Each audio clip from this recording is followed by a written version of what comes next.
3, 2, 1. What's going on? We have Matt Copley of Horizon.io. Welcome back, everybody. David Feldman-Makrias, essentially representing digital difference makers. And Horizon is probably our number one favorite automotive digital advertising platform right now. He is one of the guys of this platform. And Matt, you're blowing up, man. You're blowing up, aren't you? Well, it's been a pretty humbling ride. I'll tell you that much. We made some very big bets early on and some risky, platform and architecture decisions that had us on the edge of our seats for 2 years as we built the infrastructure for this. And in the last 53 weeks, it has the whole industry's just rewarded us in great feedback and tremendous adoption rates that frankly we couldn't have even imagined this time last year. So yeah, super blessed. Just working with the builder community and continuing to pump out features that are giving content creators more sparks of joy in everything that they do every day. So it's been a lot of fun. Hell yeah, that's cool. And just to give the audience who are not familiar with Horizon, I'm going to do probably a not so good job at summarizing it, but I'm going to give my good old college try. It's essentially a platform designed for auto dealers, mostly new car franchise dealerships, but not necessarily siloed to that allows content, and I'm going to use that word loosely because, well, it allows content to be generated from almost like a top-down approach at mass scale. So before Matt explains that a little bit more in his own words, because they're going to be better than what I just said, from an digital advertising perspective, what we think of content would be like pages on your website. This is way more than that.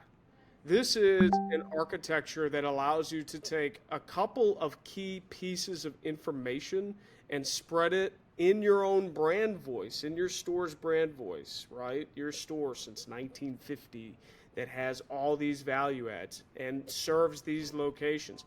It's going to stem into not just that piece of content, but into social posts, into videos coming up, into content at scale, meaning pages upon pages rather than paying some ridiculous agency an arm and a leg to get 4 or 5 pages a month. This completely, you can 10x that volume if you do it right. So that's my ad hoc delivery, Matt. How can you help me clean it up?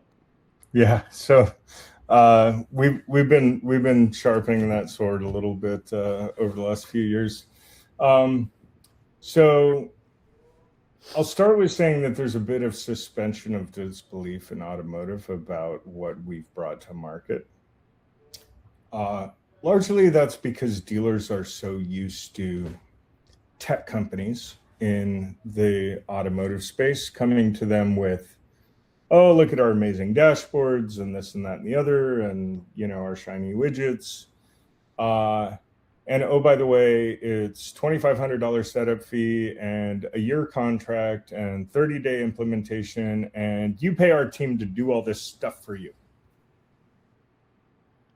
And then the dealer never actually logs in or really cares about anything. They just want to see the results, right? Yep. One of these big bets that I referred to earlier is, when we put this crew together, we wanted to put together a lot of automotive OGs that have been around the space for a long time, worked in retail, understand it intimately, and just do the right thing, right? Build good, powerful tools that democratize the information for dealers to build immersive content experiences and deploy them wherever they need to go. The short elevator pitch, Horizon is a first of its kind generative AI native content operating system. It is purpose built for automotive, as you mentioned. Our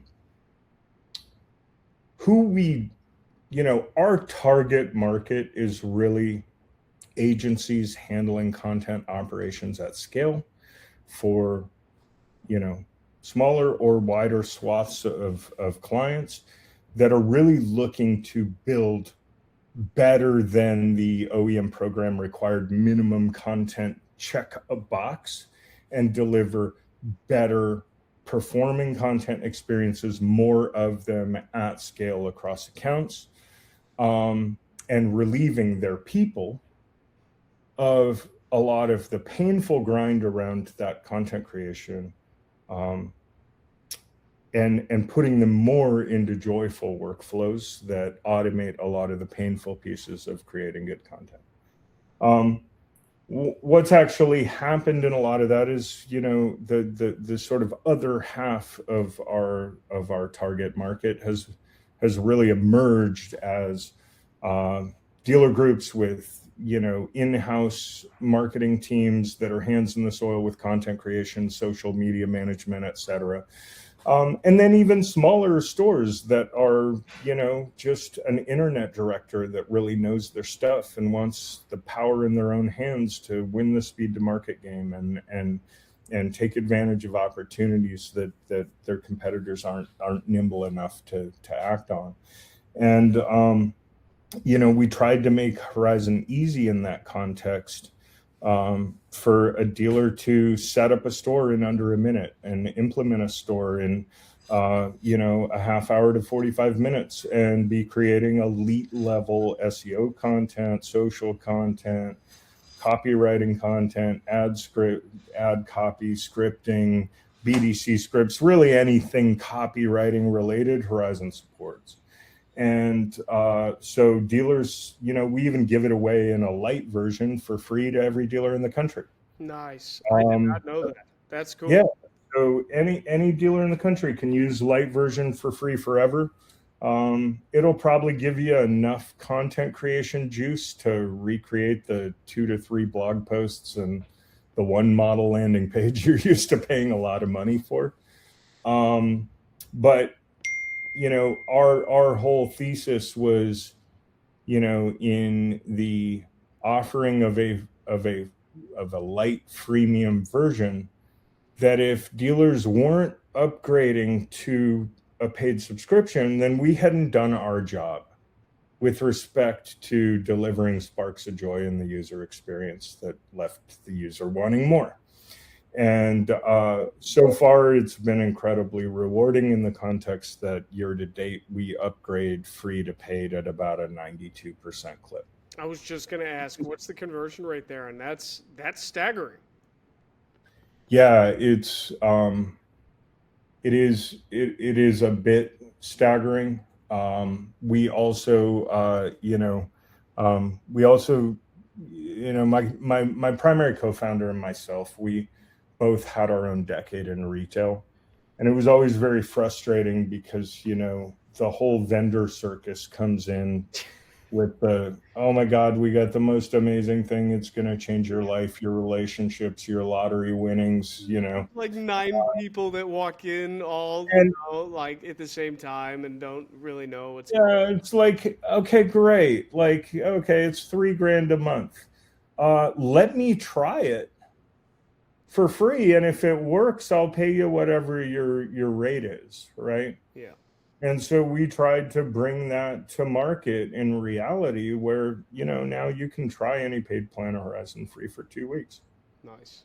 And in that 2-week trial, you're going to probably have a pretty good understanding as a dealer. I'm talking more in dealer world here. As a dealer, you're going to have a pretty good understanding after, implementing a free trial and getting a training with our platform advisors, whether it's something that you can manage with the champions you have in your store, or whether you need to bring in an agency partner. So the different thing about Horizon, we're pure platform. We have no service layer. We do not do it for you. your success rate will be governed by how proactive you are in the daily discipline to use the thing. And a lot of dealers find that we're not really built for that yet, or we still have some growing to do to get there. And in that case, we have a wide array of Horizon partner agencies that can either support a full service offering, very competitive to what you're probably paying for your current SEO that you consistently wonder if it works at all. And those partners will show significant content improvements, volume improvements, and performance improvements very, very quickly for similar rates to probably what you pay today. Also, it's not like a diametric decision, right? We have a lot of dealers that collaborate with their agencies. Their agency provides some level of basic sort of pace and cadence and consistency, but there's no charge to add additional people, content creators at the store, all the other things to really allow your people to start to more proactively collaborate with your agencies, your OEMs, whoever else, to deliver experiences that are meaningful to customers, and AI agents shopping on behalf of customers. Yeah. And also,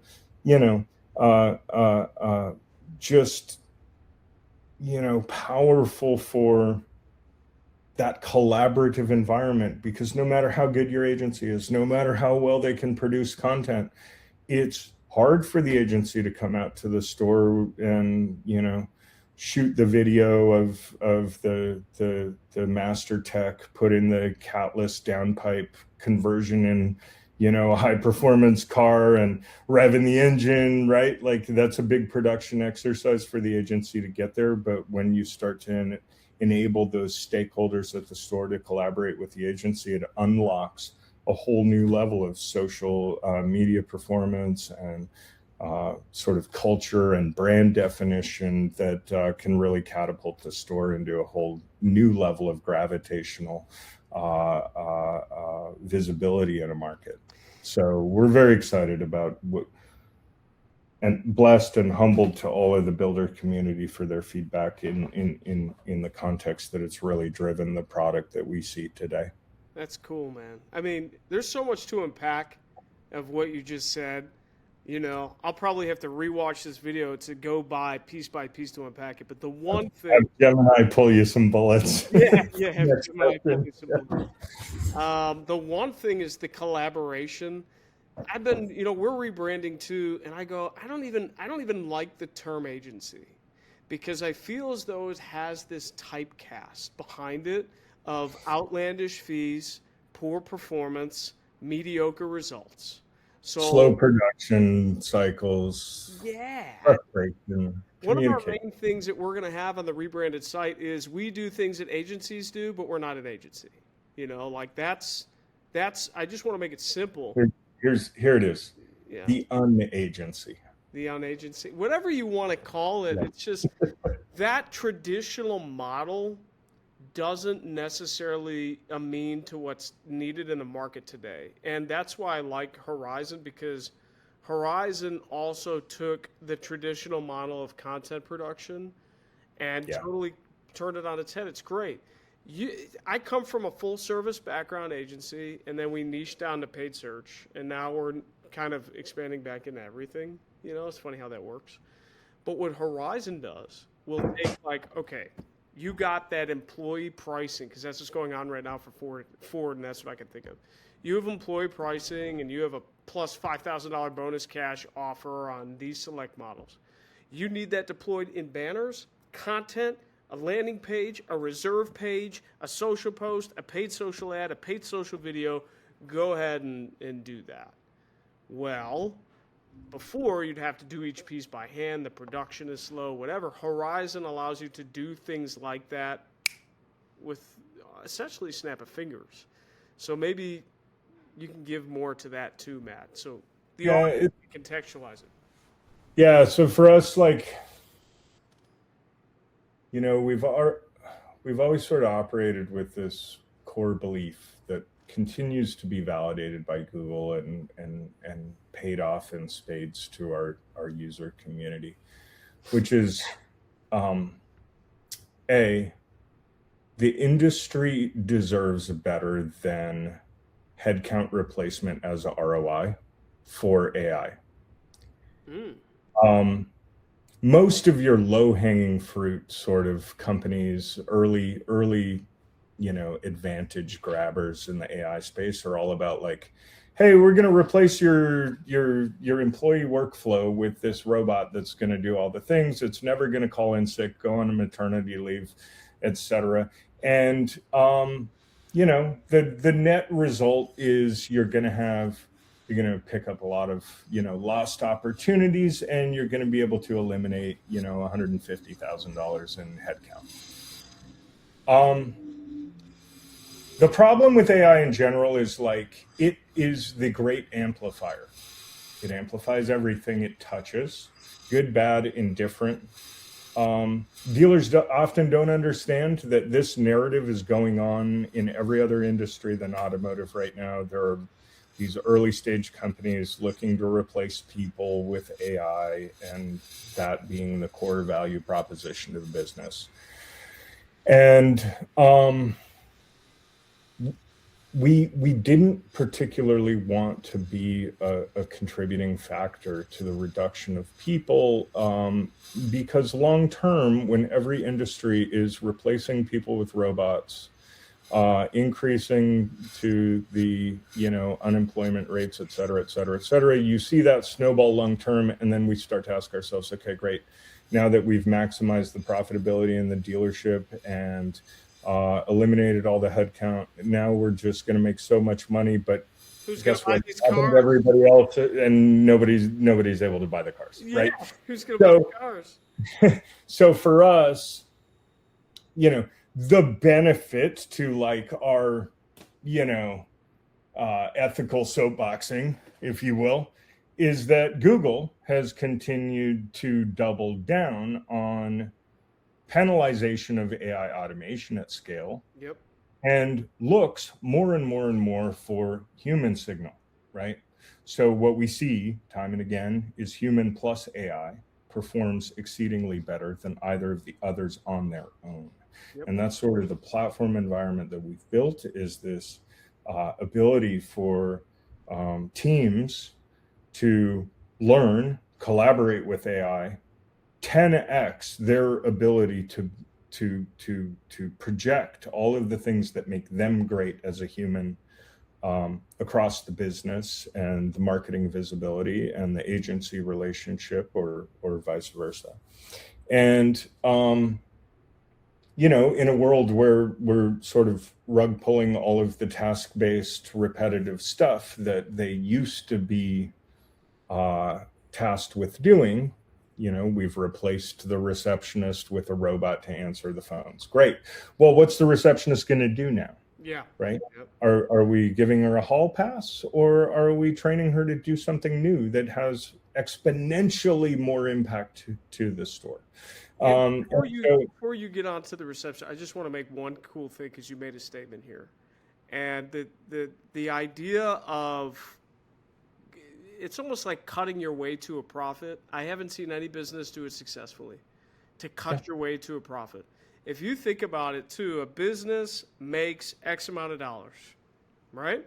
So why would you want to replace your staff? Maybe you look at your bottom line and you replace a bunch of staff, but what if you could take that same receptionist that I'm thinking you're going to go into, and you 10x his or her ability to be able to add value to your marketing department? And that way, if she 10x's, and maybe a whole bunch of other people might 5x or 7x or 10x, think about what happens to your business. Your profitability just goes up. It's a massive efficiency play, and we still struggle today to wrap our hands around the depth and breadth of downstream real revenue and profitability impact, right? Because we aren't an agency, we're just a software platform. But in collaboration with, teams like yours, other agency partners that we work with, and directly from feedback from dealers, we've been able to process a lot of the big data into some case studies that are starting to tell stories that, frankly, if you told me the numbers 3 years ago when we thought about starting this, like, we knew it was going to work well. We had no idea how well. I wouldn't have believed the numbers that we're seeing right now.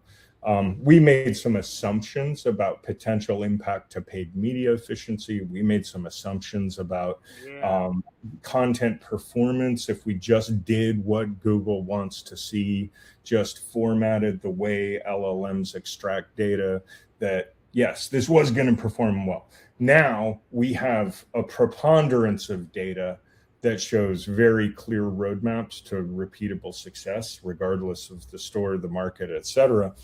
And what we're getting fed back from our agency partners, our dealer partners, are some just incredible stories, right? Not uncommon for single rooftops to yield $500,000 to $1 million year-over-year growth across downstream customer PROs, variable ops, velocity receipts, gross margin, ad waste elimination, quality scoring increases, website authority score increases, organic traffic growth, so on and so forth. So it has proven to be a real unlock that we firmly believe is one of the most valid applications of the people in the business. And one of the things that I loved the most when we were at a SotoCon a couple of weeks ago is we brought a couple of our sort of champion content creator clients to that. And we were sitting at dinner one night with one of them. His case study at Sunset Hills Subaru is on our website. We were talking a little bit about some of the downstream impact that he's seen at the store. And he said, all of the outcomes are amazing. He said, but the one thing that's been most amazing for me in working in the platform is how much I have learned from collaborating with the AI in that environment. He's like, a year ago, I couldn't have told you what a schema is. Now I'm building my own strategy into schemas, right? A year ago, I couldn't have really comprehended what I should be doing with content strategy. And now I'm building entire research hubs and comparison hubs that the world hasn't seen before, and is getting the attention of my OEM and Shift Digital and my competitors, et cetera. And so if there's one thing that was most fulfilling, it was that, right? Because human signal is really the big opportunity. I think there may be near-term sort of cost reduction opportunities. Like, let's face it, a lot of these AI companies may opine about their, commitment to the people, but 80% of the time when the boardroom door closes and the actual pro forma goes up, it's talking about, oh, you're going to save this much and reduce headcount and benefits. And really starting to hear from users like how much sort of institutional knowledge growth and personal sort of strategic growth that they've had just by being able to collaborate with AI in an environment where they can amplify their own creativity, hand in glove with AI, has been probably the most fulfilling feedback that we've heard. That's really cool, because you're adding value not just to a bottom line revenue or content pages or whatever it is. You're adding value to whoever that end user is on education and how this works. Yeah, and a lot of these people, right? Like, if we're just talking about replacing people, right?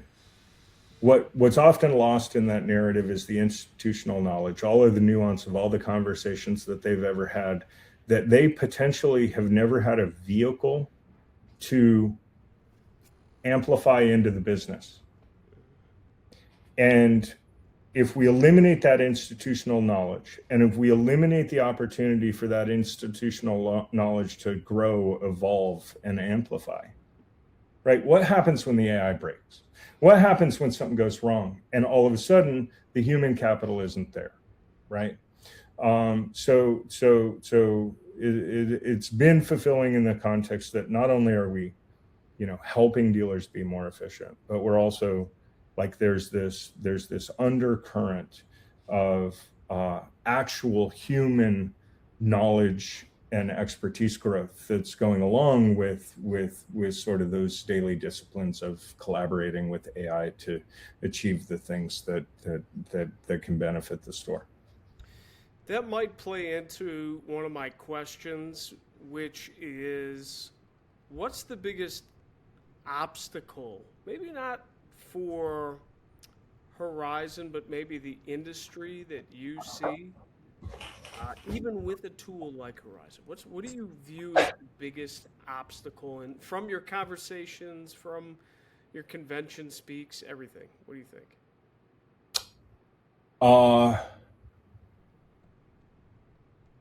I'm going to take a moment to think about that so that I don't just go with my gut on it. Fair statement. So there are a few obstacles. One is just a bit of fog of war that's going on right now, right? Every LinkedIn feed is, SaaS is dead, AI or SEO is dead, Google Ads is dead, blah, blah, blah, blah, blah. My new Claude bot agent is just automating all these things. Dealers fundamentally struggle to define what good is and what's smoke and everything else. So there's a lot of just like overwhelm on like, what is this stuff? What does good look like? What's a bunch of hype? And how do I actually make decisions that move the ball forward, right? Operationally for us, the biggest sort of the biggest friction point right now operationally, typically, we did a lot of work to try and build our platform to solve for, every dealership's got a Frank and Diane, right? They've been there for 20 years. They know the dealership inside and out. You could go to them and ask any question about anything, and they'd probably know either the answer or who you need to ask to get the answer. They may not be the most technically savvy people in the building. And we always had this ethos of like, we need to make it easy enough to learn for even that person, right? And if we can solve for somebody who knows nothing about content marketing, SEO, technical, schema structures, all of sort of the nuance of the SEO space to learn and start to execute workflow, then we're doing our job. We're also making it easier to adopt for agencies, other more high-level players. But so learning the platform has not been a particular piece of headwind for us in a couple of weeks. Typically, anybody can learn to operate in it. The biggest challenge that we find is integration and publishing to the website. Because our social integrations are done, they're automated. You can distribute broadcast to any social platform with a push of a button. You can schedule, you can send, you can modify, edit, reschedule, whatever. Websites have been very resistant to letting outside platforms publish in. That is moving, and this is not an indictment of the website platforms, right? All of them. I would be fine. Indict them, man. Hey, man. I mean, here we really ascribe to a a Slack mentality. We want to do what's right for the industry, integrate everywhere, work with everyone, and we walk it like we talk it, right? We have a full public API, quick connectors for Cloud Code, Codex, Cursor, WebMCP, whatever anybody's vibe coding, we're very easy to work with. I get it. That's a political statement, man. It is a political statement, and here's why. Because I'm in conversation with every website provider, trying to get them to integrate. Let me just state that piece, because we have to work with them all too, and they're all basically, except for a handful, they're all basically archaic in the way they have technical innovation. So it makes it very difficult to be able to use them from an outside software. It should be a lot simpler than it is.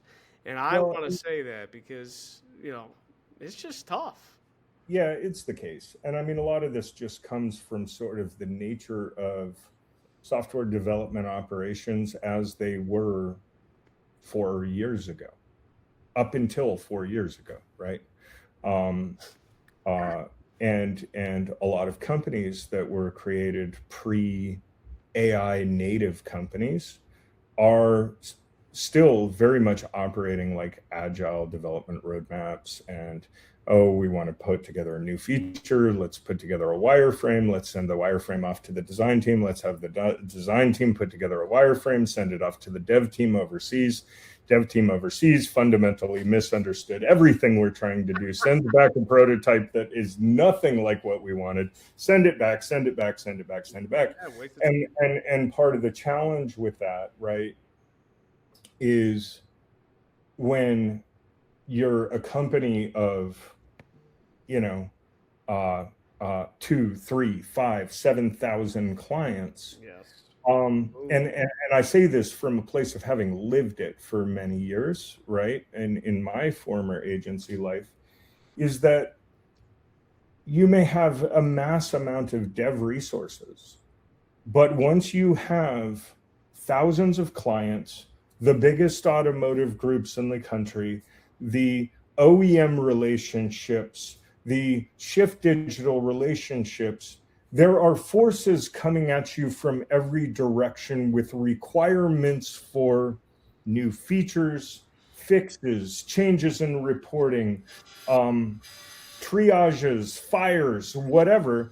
And fundamentally what happens to dev is it becomes a sort of operational sort of security layer more than it becomes an innovation layer, right? It becomes a triage layer. It becomes a fulfillment layer for the demands on the relationships that you have. And that is simply the nature of the business, right? When you get that big, innovation happens more slowly. And in the case of the biggest providers in those spaces, right, they're part of much larger conglomerates, right? And they turn from innovation companies into acquisition companies at some point. Yep. And they start to acquire the innovators that they see as additive to their mix. And then the real differentiator becomes for those big acquirers, who's a good integrator versus not a good integrator, right? Because when you acquire an innovator, you bring in a lot of sort of new operational acumen, nimble development teams, et cetera. And then the question becomes like, can you integrate that well to your culture, give them access to the data mountains that you have and empower them internally to, transform culture and innovation speed in your company? And that's a very, very hard needle to thread. So a lot of this is just the nature, not of the automotive industry, but the nature of industry and, providers in any given vertical as they grow, right? It slows and slows and slows as they get bigger. And I say this from a place of, our narratives with every big website provider and company has been generally and directionally positive. They're not real. Well, some are reluctant to work with us at first, right? They see us as a threat at first. They then think they're going to build their own generative page building experiences, whatever. Push out an offering, put their own teams into their own tech, and that's fine. And frankly, I understand why they think that way. But the reality is the teams that we're built for, right? Large OEM marketing, large agency, dealer groups with hundreds of stores. Across their portfolios, they're never going to pick one website provider, right? They're always going to have 4 or 5 to choose from or more. And what a big team or a big agency that's operating scaled content operations does not want to do is manage content publishing in 5, 6, 7 different disjointed, totally different workflow CMS systems. It's a massive pain point. And they're not just going to pick one. It's too much of a liability to the business if anything breaks. Yep. And that's the gap that we fill at an enterprise scale, is this ability for content teams to work in one content OS that enables their teams to work cohesively in unified workflows and then deploy content wherever it needs to go. If I ask the question to our teams, it would always be like our actual builder teams. It would always be like, oh man, if you could just get the publish and schedule button right in the content OS, so I never have to log into my CMS ever again. Yeah. And we don't really want to tell dealers to move, right? Because, hey, with good content, a lot of the big website providers perform fine. Yes. And moving websites is fundamentally a very painful process that we don't want to push dealers into if we can help it. So we're continuing to pursue more integrations. You'll see sort of more modern website providers, smaller market share that integrate with us faster just because they're able to move at a more innovator speed. But we're very hopeful that we'll see integration from the big players soon. Nice. Well, that leads me to the vision, because, once upon a time, I worked for Cox Automotive, V Auto, saw Dale Pollock. So when you were talking about the innovator becoming the integrator, I watched that unfold, a decade, 15 years ago. So I know what you're talking about. Now, what's Horizon's blueprint then? Are you looking to sell to a Cox or a Cars.com? Or what's Horizon's, honestly? What is the growth blueprint? Because, no pun intended, the space is your horizon. You can get it as big as you possibly wanted to. What are you trying to? And if you don't feel like sharing, I understand. Everybody's got their own. I mean, we're a fairly open book, man. I mean, we're not a bunch of young kids out of college, right? We've all been around this industry. Everybody on our team has been around the industry 10 years plus, most of us 25 years. Not our first rodeo, plenty of gray hair to prove it. Our goal early on was to go do cool things, build great products with a bunch of good people, and have a lot of fun along the way. We are also all very much aware that at some point there may be someone that comes to us with a number we can't ignore, and we're okay with that. Generally, until that point comes, we're continuing to listen to our builder community and build great product. We do not have any eye on early exits. We made it past the need for money without investors in the mix. So we don't really have a tail wagging the dog. And we have significant category defensibility and a large moat behind us that's fairly unattractive to try and chase. I don't know. We've focused on automotive because it's the pain we know. But frankly, we've had a lot of interest from large entities outside of automotive in what opportunities this represents for multi-vertical content OS offerings outside of automotive. We just, as a bootstrapped operation, that is pumping out code at a pace that I've never seen before. We're just staying focused in our lane on the industry we know and love, and just trust at one point or another that the right fit will come along. But this is not a quick pump and dump exercise. We got a lot of blue ocean in front of us before we feel like we've fully built the thing. And frankly, at a SodaCon, Danny Zaslavsky at VinQ made a reference to AI native companies operating in a planned obsolescence mindset, which really resonated, right?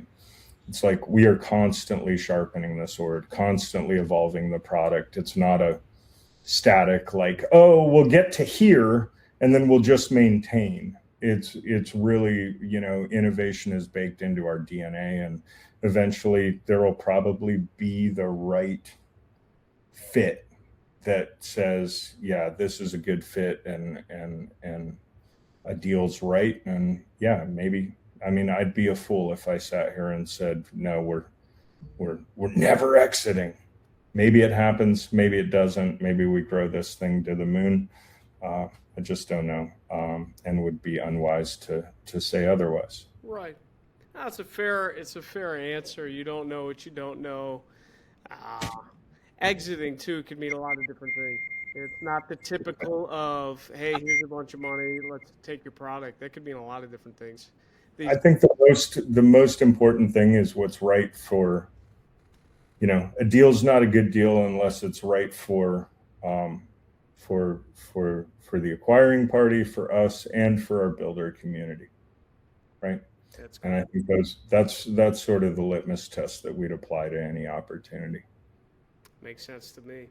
I know we're probably coming in on time, and Matt is a very busy guy. I'm sure he's had to suffocate his phone. The last thing, unless we can go however long you want. I blocked some time on the back end of this, so okay. You call it. Well, the big one for me would be, I guess, the agency space.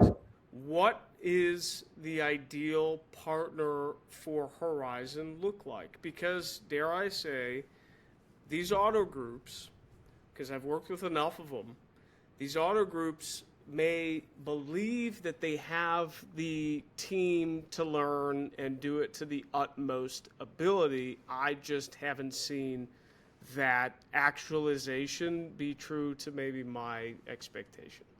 And I challenged my team, the Digital Difference Makers team, to make the best Horizon content for our shared clients that we possibly can. And you told me that, for a couple of our key accounts that we share, we're amongst the top as far as quality and user experience. So my question for you would be, what does a partner like us need to do to best serve Horizon and best serve the dealers? Yeah, it's a good question.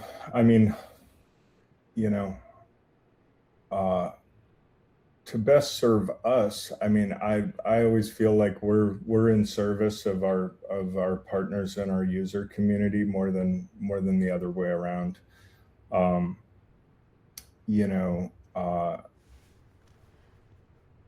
I think, sort of that spirit of innovation and planned obsolescence is a smart one to carry through. You guys are definitely setting a high bar with respect to sort of the media-rich, immersive content experiences that you're building on top of the platform. To answer your early question, though, we initially came in you'd asked at the beginning sort of what is the ideal Horizon partner. That's evolving as well. We the obvious one was like agencies, right? Hey, we can provide a platform for agencies to be more efficient, scale better, high quality, non-templated, non-boilerplated content, and fulfill the things that they already are contracted to fulfill in a much more joyful way with higher quality content, maybe even more of it. So sort of the standard content and SEO agency was obvious to us. Where it's evolved more is some website providers, right? We've got website providers coming in as partners, and that's mostly in the integration front, right? Where we'll start to have integrated websites where you can publish straight into the CMS from Horizon. Some of those websites have content offering layers as well, so it's sort of a win-win for them, where they can pick up more dealer interest from the dealer body that's using Horizon in, I can now publish without having to log into my CMS. Maybe I should look at this website for my other stores. But also for them in the context of maybe they're already, selling SEO to a dealer and they want to start collaborating with that dealer on content. Well, they can put them onto Horizon and issue user accounts and mobile apps and whatever else to their dealer stakeholders and start to collaborate more efficiently with their dealers. The other piece we're seeing is interesting, man, and one that it didn't occur to me early on, but it's starting to we're starting to have a growing influx of these partners, which I would call like consultative technical integrators. And it harkens me back a little bit to my agency days, right? When we would like go in and engage as a Google partner with Google to implement DV360 or, Dart for publishers or something like that. Often Google would be like, you'd have a Google team that you interacted with, but when they're like, when the technical implementation happens, they pawn you off to cloud Sherpas, right? Or I don't even remember what they're called now, but used to be like a Mighty Hive, right? And these were like highly technical, Silicon Valley often based agencies that would like sort of hold the hand of the enterprise company as they started to do all these technical integrations. I think there was a rise of these sort of technical consultancies in automotive with the whole CDP craze, right? Because often a dealer group is implementing Telium. Back when that started, like a Telium or a Treasure Data, maybe they didn't know automotive so well, and so there would be a middle agency that would help sort of onboard that to its optimal level.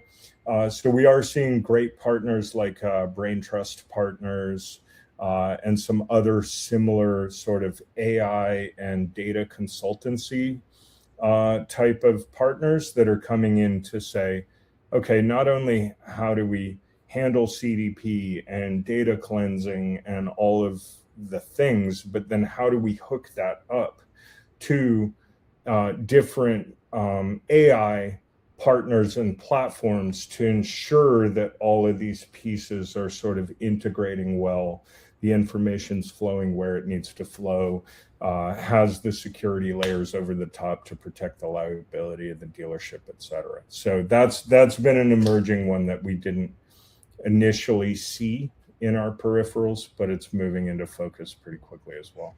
Wow. I never really thought of that, but I think a lot of what has brought success, again, the consultative approach is basically a bucket where you pay somebody something and then they do kind of a broad scope of things that may be siloed in a specific area, but it's nice because it gives a range. It gives a range. Yeah, and these guys are usually very much rooted in like the dealer's core data assets, right? How do we Syria.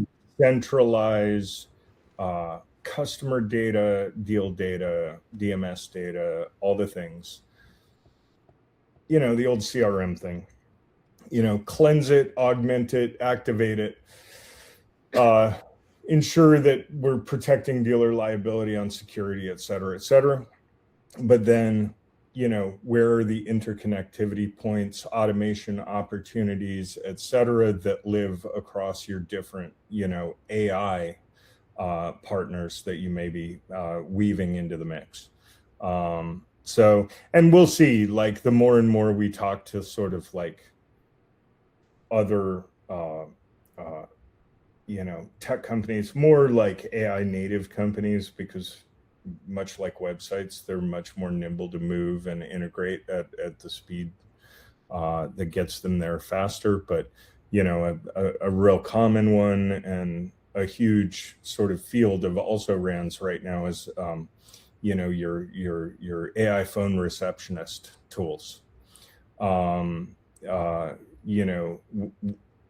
frankly, we've had a lot of interest in like legacy call, track, record, transcribe, call intelligence companies, if you will. Oftentimes they're a little less able to like conform and mobilize data in new ways. But we're talking to a handful of these AI receptionist companies about like, how could integration and API interconnectivity improve dealership content, but also the training that loops back into the AI receptionist so that better conversations are enabled with that receptionist at the customer facing level. We also see tremendous opportunity just in getting content creation closer to the conversations, the human expertise, the interactions that are happening on the dealership floor every single day, because there's just a ton of that expertise that dies on the showroom and service drive floor. And that's really, when you look at this newest generation of buyer, and I've been so blessed over the last 16 years to be able to watch my son grow up and watch how he interacts with, the concept of search or discovery or what have you, right? If you look at him, and frankly, all of his peer group, he and I are tuning an old BMW together, and he's always looking at performance mods and this and that and whatever, sort of thinking about the next thing. Well, he doesn't go to Google. He goes to TikTok, or he goes to YouTube Shorts. Wow. And he searches for the downpipe on his make, model, trim of BMW. And then he's looking for the videos of the unboxing, the install, the sound and the exhaust note once it's installed. How much power increase is it? All the other things, right? And then if he doesn't find an answer to a more specific question as he gets lower down the funnel, yeah, maybe he'll go to Google, right? And so why I say all that is what I see at a high level from this next generation of buyers. And I would extend this up the chain as well. I think this is like core discovery to decision-making flow for the youngest generation of buyers right now. But the behaviors are retraining into our generation, our parents' generation as well, is that, said really simply, people are trusting people over brands, dealerships, etc. Yes. Okay? Yes. So the opportunity, That's correct. the opportunity is, how do we amplify the people in our dealerships that become the face of our brand, that tell the stories in these discovery surfaces that set the culture of the store, the gravitational pull of our expertise, what we're all about, what we're passionate about. Not the ad. They don't care about the lowest price. Frankly, these kids aren't daydreaming about the lowest payment you can get a car. They're daydreaming about the Lamborghini, the Gucci bags, all the other things.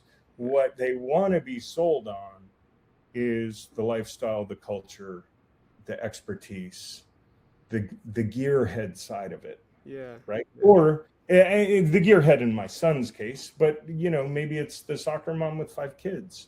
It's the lifestyle benefit. It's the, how this changes the road trips with kids doing travel sports, right? That's the initial selling point. Price is secondary. And so for dealers, it's a real pivot away from, how do we get the next ad in place that's going to get somebody in on the lease offer that we can tell them they don't qualify for and on a different car at a different number. It's how do we build gravitational culture around the dealership that makes us the obvious choice for shoppers, or AI agents that will be shopping on behalf of those shoppers are today and will be at a very high rate 6 months from now. Right? Many estimates are 25-30% of all of your website shopping sessions will be AI agents shopping on behalf of customers in the very near future.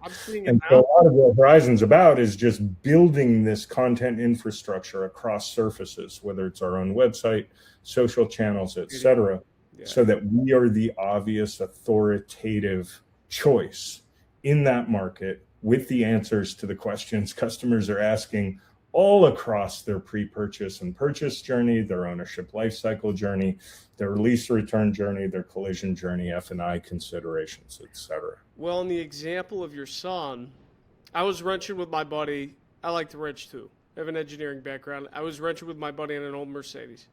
And I didn't do like what your son did. I opened up Gemini and I said, Gemini, I got this old Mercedes. Here's the year, make, model. I got this problem, this problem, this problem. I'm trying to get this part off. I don't know how to. Yeah, exactly. So we did that and it came up with whatever. But to your point, I looked, because I'm just curious, looked at the sources of each one of the answers. And it pulled a video for this one on YouTube. It pulled an article from this dealership based on some content that they wrote. They pulled a Facebook post over here. So that truly is the future. You can't not do it all, in essence. You have to kind of make content for everything because it's all... We get dealers all the time that are like, why would I want to publish any DIY content? Oh. Well, because most people are going to figure out they need a special wrench, special parts, all the other things. And guess what? They're going to call you because you answered the question when nobody else locally did. Correct. Yeah. It builds the trust. It builds the trust so well, man. It does. And I love that your son and you are wrenching. That's cool. That's awesome. Yeah. When I have time and call in the shop when I don't, but we're doing it together to the best of our ability. That's cool. That's very cool. Well, hey, any final thoughts as we wrap up here? Because we could go all day. Yeah. We could have a part 2. We could roll. We can do a part 2. Any final? Yeah, I think for us, we just encourage dealers to explore it. I think I mentioned we sit on the Council of Responsible AI with Cox Automotive, Brain Trust Partners, a bunch of other industry AI innovators, from like tier 1 contractors you've never heard to, retail, automotive, et cetera. We were out in San Francisco meeting together in the Bay. I don't know. God, it was probably a month ago now. And we had a Stanford professor, Jeremy Utley, in the room talking about just AI, the conversation that's going on in Silicon Valley. We're all very focused on setting standards for this industry around ethical deployment of AI. And one of the things that he said when he was speaking to this small room of thought leaders in automotive was, there's a lot of chatter about ethical AI right now. The most unethical use of AI as a dealership owner, as any business operator or executive today, the most unethical use is not using it at all. And so we encourage everybody to just use it, use it for free forever. If you just want to use the light version, experience it, see what's possible. We encourage dealers to try the platform. We like to say free around and find out. You can run it for free for 2 weeks. We'll train your team even on a free trial. We'll engage and help them understand what's possible. And even if it's not through us, right? We publish a myriad of resources on our website at horizon.io for builders, whether they use us or not, demystifying all of the word salad that's being thrown around, right? Acronym salad that's being thrown around right now. AIO, AISEO, GSEO, Elemento PEO. There's a bunch of practical guides and resources on our website to help people understand that, what they can do, how to not get, duped by a fly-by-night snake oil salesman for $600 a month to install a script on your site that takes 3 minutes. We see it all right now. We're in the midst of a mass hype cycle, and we're just trying to provide the resources to the industry to democratize the knowledge, put the hands back in the power of the builders, whether it's dealers, agencies, both of them in collaboration. So try it. Use Claude, use OpenAI, use Gemini, experience it, explore it, see what's possible. Question everything that comes out of large language models on the frontier side, and just see what's possible, right? I think I was talking with Ben Hadley a long time ago, and he made a tremendous point that was I'm paraphrasing, but it's hilarious that us humans will pay $100 a month for YouTube TV and $20 a month for Netflix and $10 a month for Paramount and $10 a month for HBO and $10 a month for Hulu. But we won't spend $20 a month for a paid instance of ChatGPT and access to all of human intelligence ever.